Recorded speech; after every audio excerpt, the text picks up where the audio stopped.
అందరికీ నమస్కారం. నాకు చరిత్ర అంటే చాలా ఇష్టం. దానికోసమే ట్రావెల్ చేస్తూ ఉంటాను, బుక్స్ చదువుతుంటాను చిన్నప్పటి నుంచి కూడా. అలా రీసెంట్గా కొద్ది రోజుల క్రితం కూకట్పల్లి ఏరియాలో ఇద్దరి మధ్య సంభాషణ. ఆ ఇద్దరు ఎవరన్నప్పుడు ఒకరేమో ఒక క్యాస్ట్ చెందినటువంటి వ్యక్తి, ఇంకొకతనేమో చరిత్రకారుడు. ఈ యూనివర్సిటీలో వీటిలో సెమినార్లు ఇస్తూ ఉంటాడు. విష్ణుమోహన్ అధికారి, ఒడిశా అతను. ఇంకో పర్సన్ ఎవరు నేను తర్వాత చెప్తాను. వాళ్ళ మధ్య సంభాషణ వచ్చినప్పుడు కపిలేంద్రదేవ గజపతి మహారాజు, ఈయన 15వ శతాబ్దంలో 1434 నుంచి 1466 వరకు మన ఉత్తరాన గంగానది దగ్గర నుంచి దక్షిణాన కావేరీ నది వరకు మొత్తం కూడా ఆయనే రాజు, చక్రవర్తిలాగా అనుకోవచ్చు. ఇక్కడ ఉన్నటువంటి వెలమలను కానీ బహమనులు కానీ తర్వాత చూసుకుంటూ ఉన్నప్పుడు మన రెడ్డి రాజులు కానీ, కర్ణాటకలో ఉన్న వాళ్ళు, కేరళ నాట్ కేరళ, తమిళనాడు, ఇలా ఆల్మోస్ట్ ఆ ఒడిశా దగ్గర మొదలు పెడితే పైన బెంగాల్ కూడా మొత్తం ఆయన అనమాట. వెనకాల ఆయన రాజ్యానికి సంబంధించి పెట్టాను చూడండి. ఆయన ఏం చేశాడయ్యా అంటే, నిజంగా చరిత్రలో మనకు తెలియనటువంటి గొప్ప గొప్ప రాజుల కథలు ఎండ్ అయిపోయినాయి, కలిసిపోయింది. అవి బయటికి తీయాలి. ఇప్పుడు వీళ్ళు బయటికి తీస్తూ ఉన్నారు. వడి రాజులు ఇప్పటి వరకు వడ్డెరా వడి రాజులు అంటూ ఉండేవి. ఒక క్యాస్ట్లోనే 4 సబ్ క్యాస్ట్లు అంటూ ఉండేవి. బట్ ఈ కన్వర్జేషన్ నాకు తెలిసింది ఏంటంటే, వడి రాజులు అనేది సెపరేట్. వాళ్ళు సూర్యవంశ క్షత్రియులు, ఎక్కడి నుంచి, ఒడిశా నుంచి వచ్చున్నారు. ఈ వడ్డెరా అన్నప్పుడు వీళ్ళతో పాటు వచ్చినటువంటి మరికొంతమంది. సో ఇప్పుడు విషయం ఏంటంటే, ఈ కపిలేంద్రదేవ గజపతి ఉన్నారే, ఈయన మన ఛత్రపతి శివాజీ మహారాజు ఉన్నారు కదా, ఆయనకన్నా ముందు 100 ఏళ్ల ముందుగానే భారతదేశంలో హిందూ రాజులందరూ కూడా ఏకం చేశాడు. బహమనీ రాజులతో పోరాడాల్సి వచ్చినప్పుడు తెలంగాణలో వేరే రాజులకి తన కొడుకు, ఆయన పేరు వచ్చేసి హంవీర దేవుడు, అతని నుంచి పంపించాడు. నువ్వు వెళ్ళరా యుద్ధం చేయరా అని చెప్పేసి. ఈయనకి 2 కొడుకులు, పురుషోత్తమ దేవుడు, హంవీర దేవుడు. ఈ 2 కొడుకులు కూడా ఆయనకి చేదోడు వాదోడుగా ఉన్నారు, కుడి ఎడమ భుజాలుగా ఉన్నారు. ఇక దాంతో ఈయన మొత్తం పాలించున్నాడు అనమాట. అప్పుడు ఆయనకు వచ్చిన బిరుదు ఏంటి అన్నప్పుడు, గౌడేశ్వర నవకోటి కర్ణాటోత్కల కలబర్ఘేశ్వర. గౌడేశ్వర నవకోటి కర్ణాటోత్కల కలబర్ఘేశ్వర అంటే గౌడ, కర్ణాట, ఉత్కల, గోల్కొండ, గుల్బర్గ, ఈ రాజ్యాలన్నిటి కూడా ఈయన చక్రవర్తి. ఆయన హయాంలో హిందూ దేవాలయాలకి ఎన్నో దాన ధర్మాలు చేస్తున్నాడు. శ్రీశైలంలో ఇప్పటికీ కూడా కొన్ని రాజపత్రాలు ఉంటాయి. మన విష్ణుమోహన్ అధికారి అక్కడికి వెళ్ళింది అందుకే అనమాట. ఆడికి వెళ్ళి ఆయన చెక్ చేస్తున్నప్పుడు అప్పట్లోనే 1000 రూపాయలు, అప్పుడు ఏమో నాణేలు ఏమి ఉండే కదా, ఇప్పట్లో కొన్ని లక్షలకు సమానం శ్రీశైలం దేవస్థానానికి ఇచ్చున్నాడు. ఇలా మార్గ మధ్యలో ఎన్నో దేవాలయాలు నిర్మిస్తూ పోయినాడు. ముఖ్యంగా ఒడిస్సాలో ఎన్నో దేవాలయాలు నిర్మించాడు అనమాట ఈయన తర్వాత వచ్చినటువంటి వీళ్ళ వారసులు ఎవరైతే ఉన్నారో వాళ్ళు కూడా అద్భుతమైన ఆలయాలు నిర్మించున్నారు. సో ఇప్పుడు ఇదంతా ఎందుకు చెప్తున్నాను, ఈయనకి సంబంధించి క్రాస్ చెక్ చేస్తూ ఉన్నప్పుడు ఈయన దగ్గర ఉన్నటువంటి సైన్యంలో గజాలు అంటే ఏనుగులు అసలు అరవీర భయంకరంగా ఉండేవట. అత్యధికంగా ఏనుగులు కలిగి ఉన్నారు కాబట్టి ఆ ఏనుగులతో యుద్ధం చేసే ప్రావీణ్యంలో అద్భుతమైనటువంటి వాళ్ళు కలిగి ఉన్నారు కాబట్టి వీళ్ళని గజపతులు అనేవారు. ఇప్పుడు అశోక్ గజపతి రాజు ఉన్నారు, మళ్ళీ వీళ్ళు వేరు. సో ఏపీలో ఇప్పుడు మన ఒడిస్సాలో, ఉత్తరాంధ్రలో, ఏపీలో అన్నప్పుడు కృష్ణా, గుంటూరు, నెల్లూరు, ఒంగోలు, ప్రకాశం, అక్కడ రాయలసీమలో, తర్వాత వచ్చేసి మన కర్ణాటకలో, తర్వాత తమిళనాడులో కొన్ని చోట్ల ఈ వడి రాజులు అన్న వాళ్ళు ఉన్నారనమాట.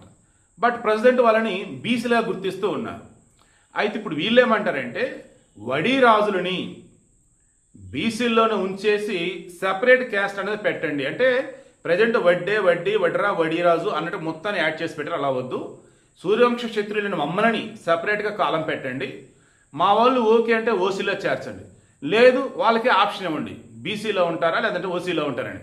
బట్ అంతిమంగా మేము కోరుకుంటున్నది ఏంటంటే, ఆ రాజు యొక్క వంశస్థులం కాబట్టి మాకు ఖచ్చితంగా గుర్తింపు అనేది ఇవ్వాలి. ఏ గుర్తింపు ఇస్తారు, మా పేరు చివరన వడిరాజుని మేము పెట్టుకుంటాం, దానిని మీరు గుర్తించండి. మేము కోరుకున్నది ఒకే ఒకటి, మా రాజులకు సంబంధించి ఇప్పుడు సముచిత గౌరవం లభించాలంటే వారు చరిత్రని పాఠ్యాంశాల్లో చేర్చండి. అదేవిధంగా వారు చేసినటువంటి దాన ధర్మాలు కావచ్చు, వారు హిందూ సమాజానికి చేసినటువంటి మేలు కావచ్చు, భారతదేశాన్ని ఐక్యంగా ఉంచడం కోసం ఆనాడు ఉన్నటువంటి హిందూ రాజులతో కలగలిసి చేసినటువంటి పోరాటాలు కావచ్చు, ఇవన్నీ కూడా ఈ తరం వాళ్ళకి తెలియాలి అంటున్నారు. నేను కూడా నిజంగా చెక్ చేశాను, నేను ఆశ్చర్యపోయాను. అసలు ఈ కపిలేంద్ర దేవ గజపతి అన్నప్పుడు ఎవరైనా అనుకున్నాను. వాళ్ళ మాటల మధ్యలో ఉన్నప్పుడు నేను ఆల్రెడీ రీసెర్చ్ చేస్తూనే ఇంకా అప్పుడు మధ్యలో వాళ్ళతో మాటలు కలిపాను అనమాట. అప్పుడు తెలిసిందనమాట ఇదంతా కూడా.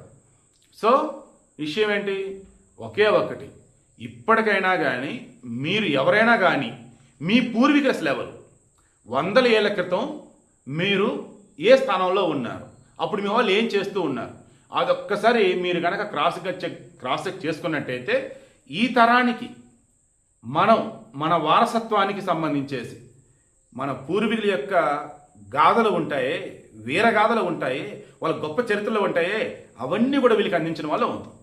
సో కపిలేంద్ర దేవ గజపతి గొప్ప ప్రతిభా పాఠమైనటువంటి మహారాజు, హిందువులను ఏకమించినటువంటి గొప్పవాడు, భారతదేశంలో తిరుగులేని రాజులలో ఈయన ఒకడు. ఈయన పాఠాలన్నీ కూడా ఒడిస్సాలని కొన్ని మన దగ్గర లేవన్నమాట. మన దగ్గర ఎందుకు లేవు అన్నప్పుడు ఆయన ఒడిస్సా రాజుని గుర్తించారు. కానీ ఆయనతో పాటు యుద్ధం చేస్తూ సైనికులు ఆయనతో పాటు వాళ్ళ పరివారం ఎవరైతే వచ్చున్నారో వాళ్ళు ఇక్కడ స్థిరపడిపోయారు. వారే వడి రాజులుగా ఒకనాడు గుర్తించారు. ఇప్పుడు కొంతమంది రాజకీయ నాయకులు గుర్తిస్తూ ఉన్నా, బట్ ఎందుకో కానీ సర్టిఫికేట్లో రిమైనింగ్ అట్లా కానీ వడి రాజు అనేది వాళ్ళు మెన్షన్ చేయట్లేదు అనమాట. ఇప్పుడు వీళ్ళ పోరాటం అదేనమాట, ఖచ్చితంగా వడి రాజుని ఉండాల్సిందే అని చెప్పేసి. సో మొదట ఒక వ్యక్తి ఉన్నారు కదా, అతనే కందుల చంద్రశేఖర్ వడిరాజు. అతను వచ్చేసి యుఎస్లో జాబ్ చేస్తారంట, ఇక్కడ టాప్ మోస్ట్ కంపెనీస్లో లీగల్ అడ్వైజర్గా ఉన్నారట. అతను ఏమంటాడంటే, మా పూర్వీకుల చరిత్ర ఈ తరానికి తెలియాలండి, దానికోసం ఎఫర్ట్స్ పెడుతూ ఉన్నాను. సూర్యవంశ క్షత్రియులకు సంబంధించినప్పుడు వడిరాజుల యొక్క సేవా సమితి అన్నట్టు కూడా నేను వెబ్సైట్ పెడుతున్నాను అండ్ ఆర్గనైజేషన్ పెట్టాను. ఆ రకమే ముందుకు వెళ్తూ ఉన్నాము. మీలాంటి జర్నలిస్టులు కూడా దీనిని కనుక ప్రజలకు నాకు చెప్పగలిగితే బాగుండిద్దండి. ఎందుకంటే భారతదేశంలో గొప్ప గొప్ప రాజవంశాలలో ఈ వడిరాజు కూడా ఒకటండి. బట్ ఇది తెలుగు వారికి ఎవరికి తెలియకుండా అయిపోయిందండి. ఎందుకంటే ఏ చెట్టుగా ఆ చెట్టు అంటే ఎవరి దారి వాళ్ళదే అన్నట్టు రాజ్యాలు పోయాయి, రాజులు అంతమైనారు. ఇక ఆ తర్వాత అన్నప్పుడు ఎవరెవరో వచ్చున్నారు.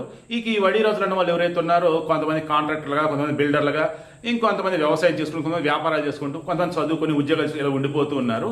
బట్ ఈ తరానికి తెలియాలండి, కపిలేంద్ర దేవ గజపతి యొక్క గొప్పతనం తెలియాలి. ఆనాడు ఆయన చేసిన దాన ధర్మాలు తెలియాలి. హిందువులందరినీ ఏకతాటి మీదకి ఏ రకం తీసుకొచ్చాడో తెలియాలి. వీటన్నింటి కోసమే నేను ఎఫర్ట్స్ పెడుతున్నానండి. మీరు అన్ని కూడా క్రాస్ చెక్ చేసి ఓకే అనుకుంటే ఒక వీడియో ఇవ్వండి అన్నారు.